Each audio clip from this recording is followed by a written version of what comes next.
The swift fall of the Afghan capital cast a dark shadow over every sacrifice made in the fight against the Taliban. But there is a man who tried to stop things from going down this road. His name is Julian Assange. He's the co-founder of WikiLeaks and behind one of the biggest revelations in U.S. military history. In 2010, the whistleblower group released the Afghan Papers, more than 91,000 leaked reports that shed light on the grim affairs the U.S. was, for understandable reasons, hesitant to share with the public.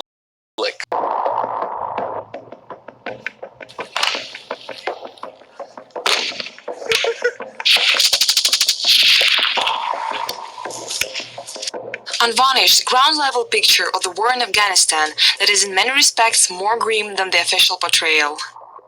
One of the biggest leaks in US military history, a devastating portrait of the failing war in Afghanistan.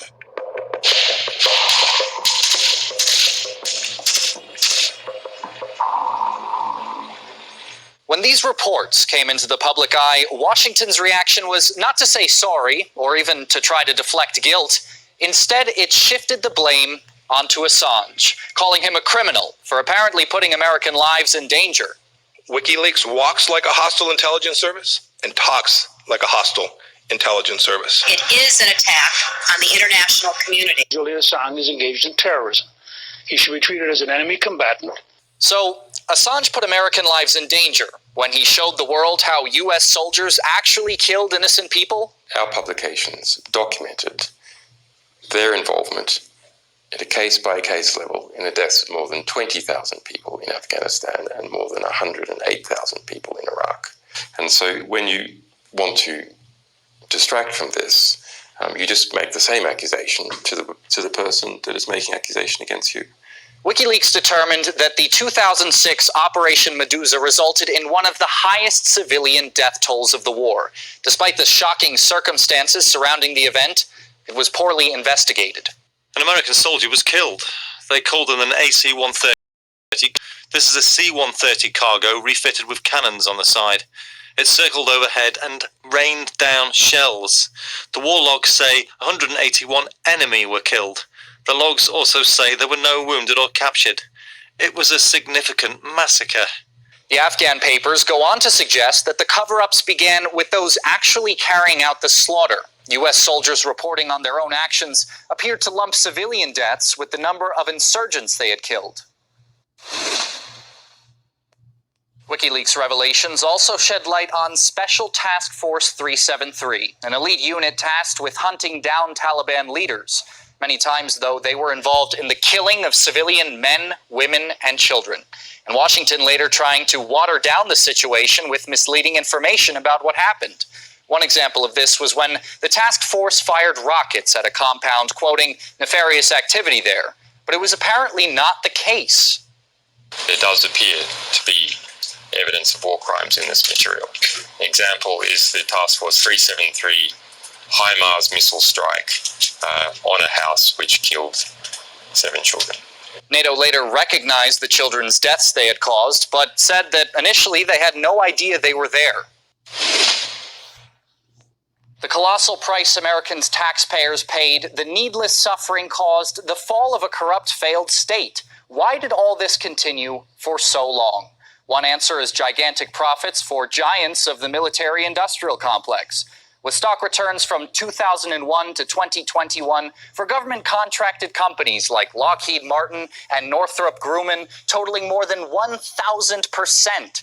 It's one of many seemingly inevitable consequences of what Assange claimed is a money-making scheme of endless war. The goal is to use Afghanistan to wash money out of the tax bases of the United States, out of the tax bases of European countries, through Afghanistan and back into the hands of a transnational security elite. That is the goal, i.e. the goal is to have an endless war, not a successful war.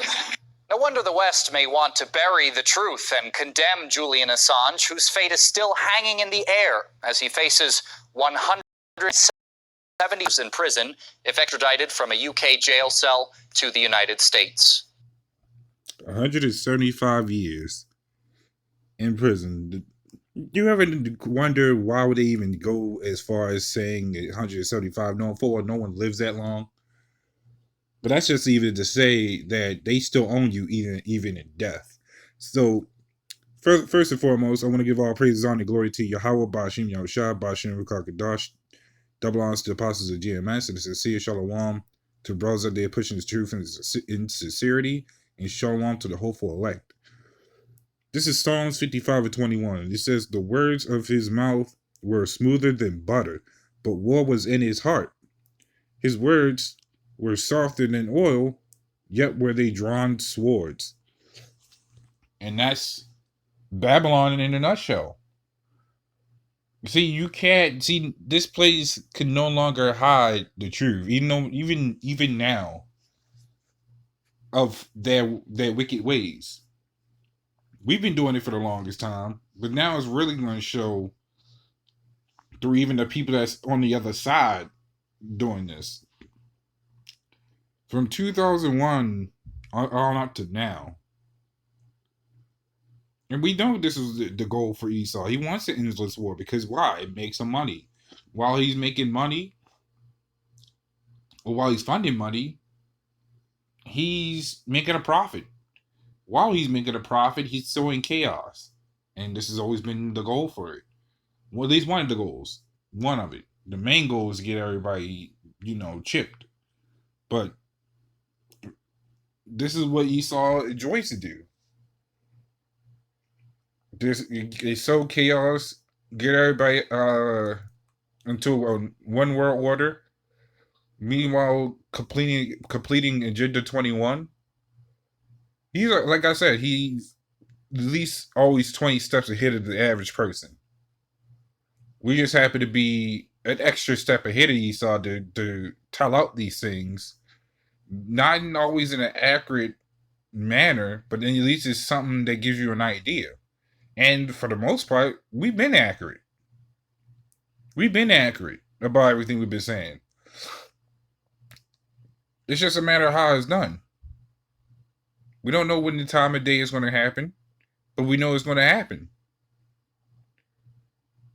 And it's always shown that he enjoys wars. Esau has been in every war that's been started.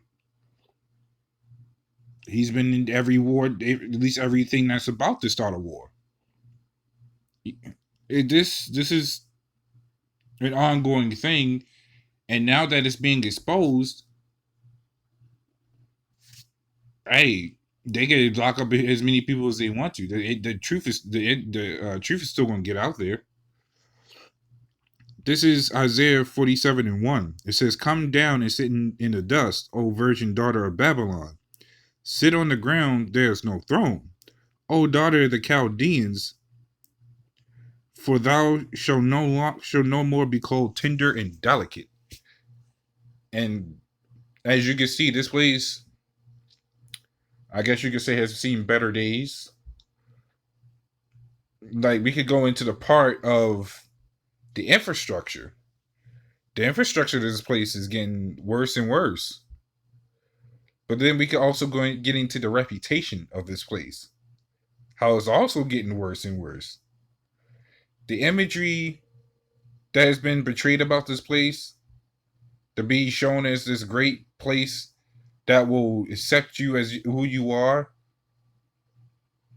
Mind you, that we're the display that we're the better countries out of all these other places is a lie. And a lot of people fell for the hook, line, and sinker. Because of anything, this is a wicked magnet that attracts all the demons from across the globe to be centered into one area. For number one, the day of destruction.